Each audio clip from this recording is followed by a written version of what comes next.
आज हम लोग पढ़ेंगे टाइप्स ऑफ स्क्रू थ्रेड। पिछले दिन हम लोग स्क्रू थ्रेड का टर्म पढ़े थे। आज हम लोग पढ़ेंगे types of screw thread. Screw thread मतलब चूड़ियों की बनावट किस तरह की होती है, अर्थात चूड़ियों की बनावट एवं कोण के अनुसार चूड़ी कितने प्रकार के होते हैं। Types of screw thread. Types of screw thread.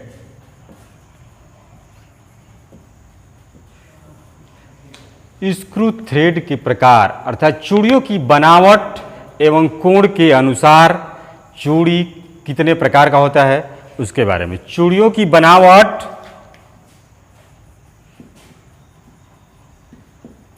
चूड़ियों की बनावट एवं कोण के आधार पर, बनावट एवं कोण के अनुसार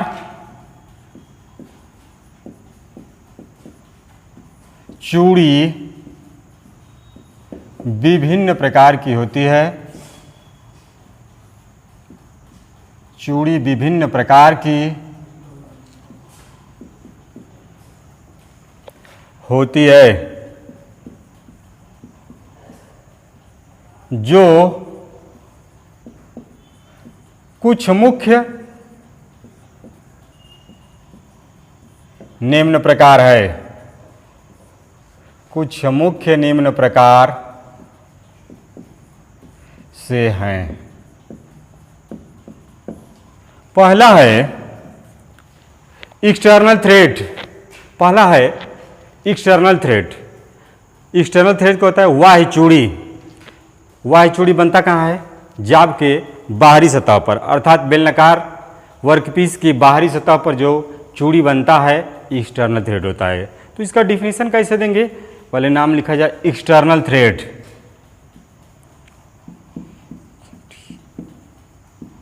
एक्सटर्नल थ्रेड वाह्य चूड़ी। वाह्य चूड़ी किसे कहते हैं?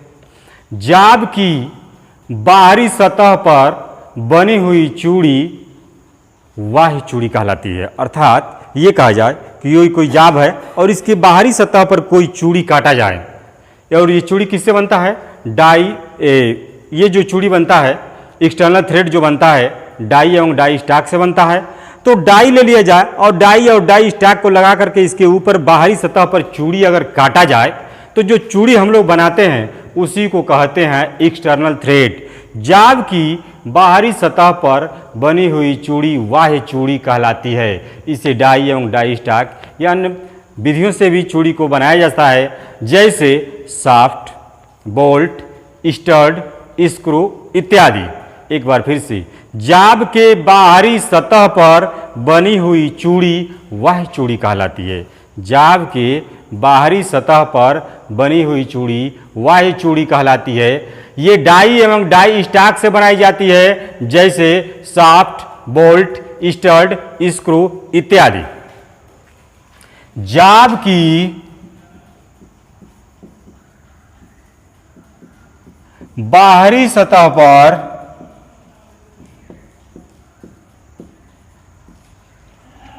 जाब की बाहरी सतह पर काटी गई चूड़ी या बनाई गई चूड़ी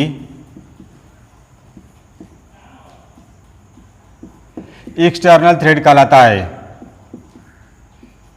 एक्सटर्नल थ्रेड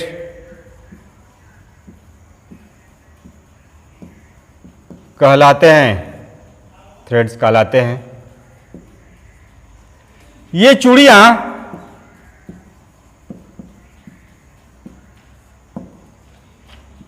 डाई एवं डाई स्टैक से काटी जाती हैं। डाई एवं डाई स्टैक से, डाई एवं डाई स्टैक से काटी जाती है।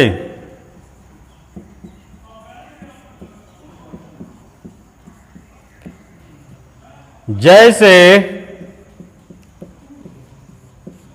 जैसे शाफ्ट, बोल्ट, स्टड, स्क्रू इत्यादि। जितने शाफ्ट हैं, बोल्ट, स्टड, स्क्रू, सबके सतह पर बाहरी चूड़ियां बनी होती है, अतः इसको एक्सटर्नल थ्रेड कहते हैं।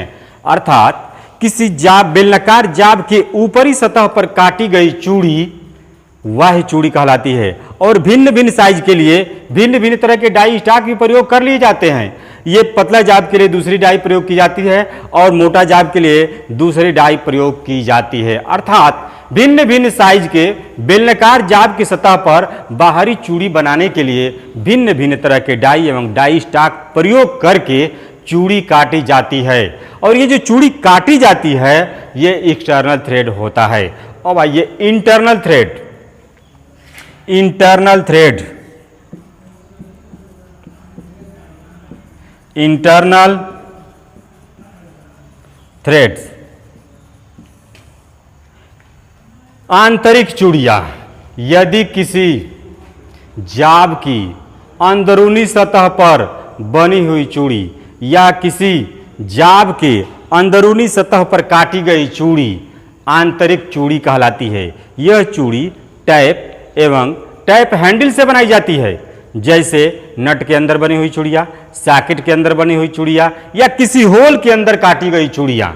अब आइए इंटरनल थ्रेड, जाब के अंदरूनी सतह पर, जाब के अंदरूनी सतह, सपोज किया जाए कि कोई जाब है, इसमें होल है और इस होल के अंदर कोई चूड़ी काटना है, तो जाब के होल के अंदर काटी गई चूड़ी को कहते हैं इंटरनल थ्रेड। और ये जो चूड़ी होल के अंदर बनाई जाती है ये टैप एवं टैप हैंडल से बनाई जाती है। और ये टैप एवं टैप हैंडल भिन्न भिन्न साइज के होल के लिए भिन्न भिन्न तरह के मिल जाते हैं।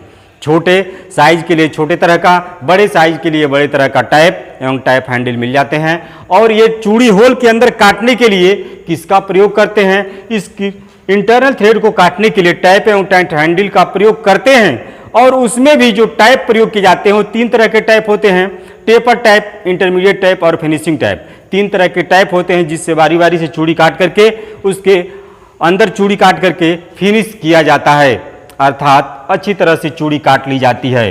तब आइए एक बार फिर से इंटरनल थ्रेड, जाब की, किसी जाब की अंदरूनी सतह पर बनी हुई चूड़ी आंतरिक चूड़ी कहलाती है। यह टैप एवं टैप हैंडल से बनाई जाती है, जैसे नट के अंदर बनी हुई चूड़ियां, सॉकेट के अंदर बनी हुई चूड़ियां या किसी होल के अंदर बनी हुई चूड़ियां, यह इंटरनल थ्रेड कहलाता है। अब ये इसका डिफिनीशन, जाब के आंतरिक सतह पर, जाब के आंतरिक सतह पर काटी गई चूड़ियां, काटी गई चूड़ियां आंतरिक चूड़ी कहलाती है, आंतरिक चूड़ियां कहलाती हैं। ये टैप एवं टैप हैंडल इत्यादि विधियों से काटी जाती है,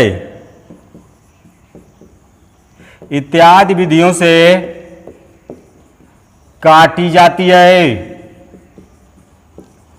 किसी होल के अंदर जो चूड़ी काटा जाता है वो टैप हैंडल या अन्य विधियों से भी काट सकते हैं। अब आइए, जैसे किसके किसके अंदर, जैसे नट, नट के जो अंदर बना होता है चूड़ी वह आंतरिक चूड़ी होता है। सॉकेट होता है, छिद्र होता है, सॉकेट, छिद्र या होल, इन सब के अंदर जो चूड़ियां बनी होती है आंतरिक चूड़ियां बनी होती है। ये हो गया इंटरनल थ्रेड और एक्सटर्नल थ्रेड। अब आइए right hand thread, right hand thread के बारे में बात करेंगे कि राइट हैंड थ्रेड क्या होता है।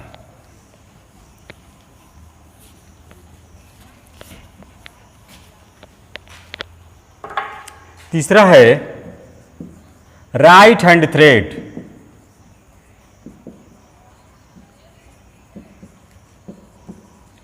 Right hand thread. Right hand thread क्या होता है? यदि किसी नट पर बोल्ट को क्लॉकवाइज घुमाने पर वह अक्षीय दिशा में आगे बढ़े, यदि किसी नट पर, सपोज किया जाए नट है और ये बोल्ट है, यदि किसी नट पर बोल्ट को क्लॉकवाइज दिशा में घुमाने पर, क्लॉकवाइज दिशा में घुमाने पर यह बोल्ट नट में आगे बढ़े तो यह चूड़ी राइट हैंड थ्रेड कहलाती है।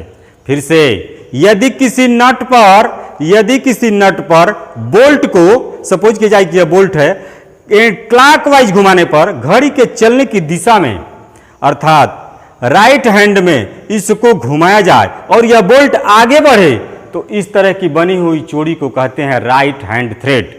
और ये जो राइट हैंड थ्रेड होता है ये बाईं ओर झुकी होती है। ये जो चूड़ियों का झुकाव होता है बाईं तरफ होता है और जो अक्ष के साथ यह चूड़ी होती है अधिक कोण बनाती है। अक्ष के साथ ये चूड़ियां अधिक कोण बनाती है। एक बार फिर से, यदि किसी नट पर बोल्ट को, यदि किसी नट पर, ये नट है और सपोज करिए कि यह बोल्ट है, यदि किसी नट पर बोल्ट को क्लॉकवाइज दिशा में घुमाने पर वह अक्षीय दिशा में आगे बढ़े तो उस तरह की चूड़ी को कहते हैं राइट हैंड थ्रेड। यदि किसी नट पर बोल्ट को, यदि किसी नट पर बोल्ट को अक्षीय दिशा में, या ये कहा बोल्ट को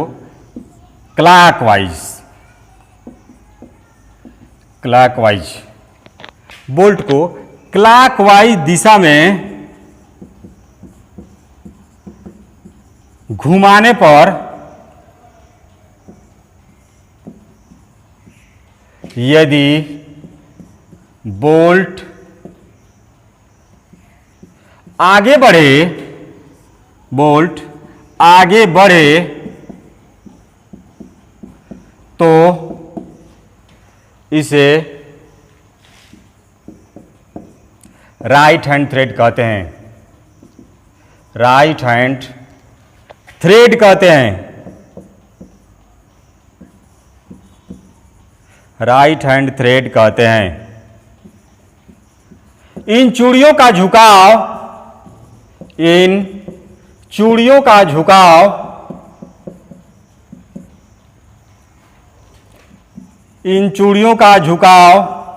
बाईं तरफ होता है। इन चूड़ियों का झुकाव बाईं तरफ होता है तथा ये चूड़ियां अक्ष के साथ अधिक कोण बनाती है तथा ये चूड़ियां अक्ष के साथ अधिक कोण बनाती हैं।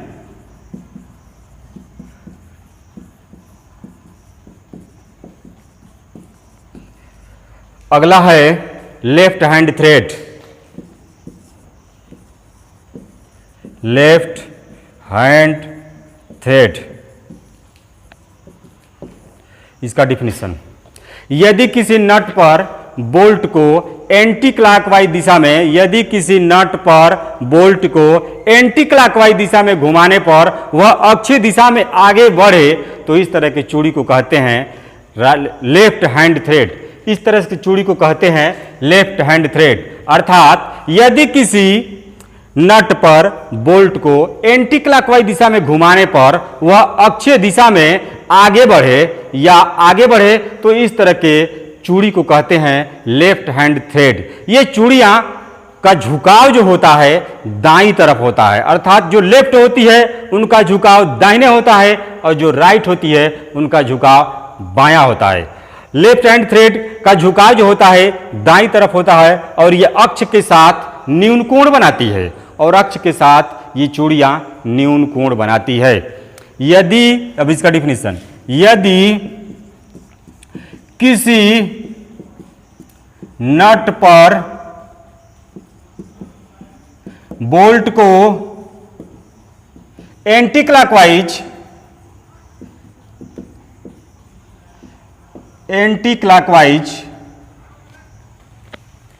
दिशा में घुमाने पर बोल्ट अक्षीय दिशा में लेफ्ट हैंड थ्रेड कहते हैं।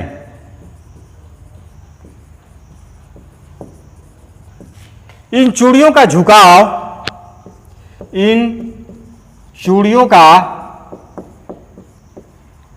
अक्ष के साथ झुकाव, अक्ष के साथ झुकाव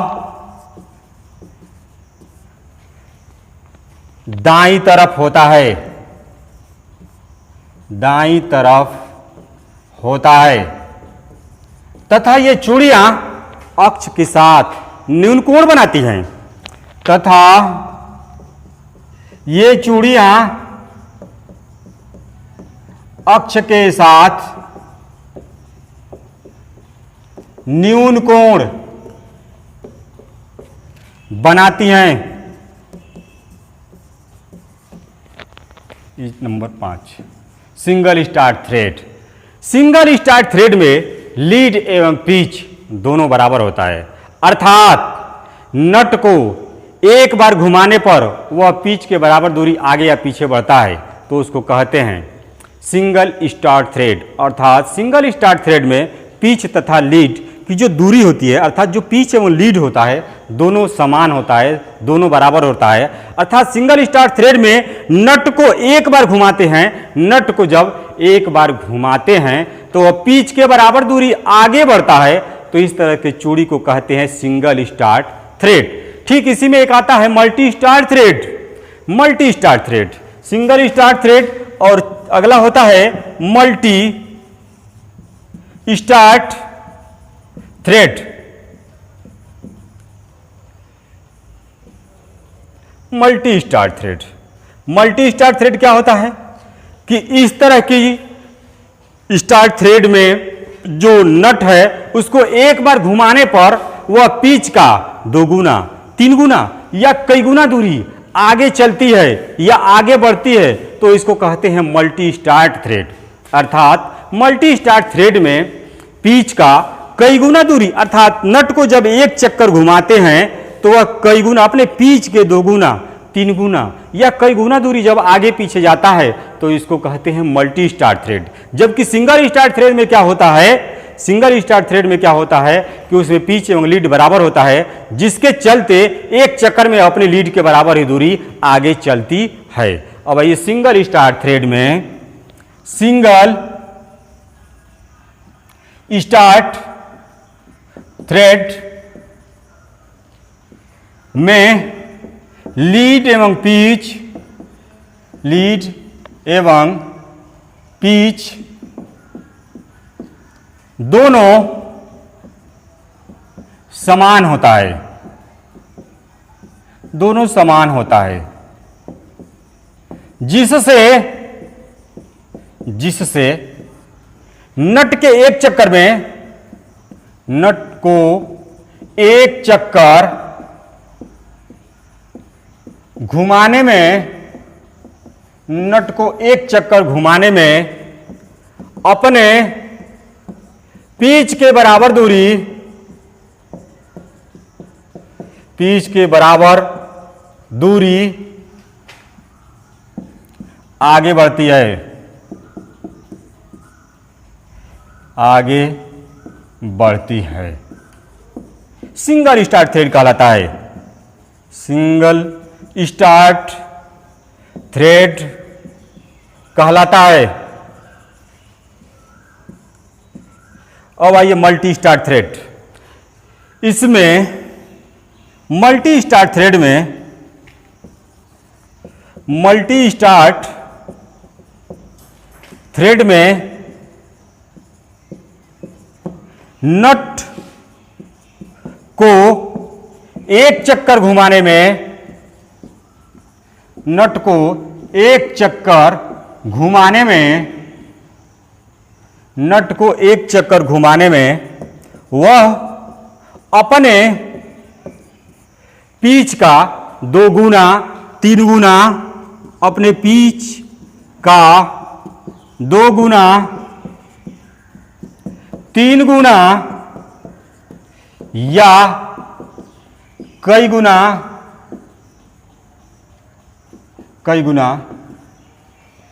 दूरी आगे चलती है मल्टी स्टार्ट थ्रेड कहलाता है। मल्टी स्टार्ट थ्रेड कहलाता है।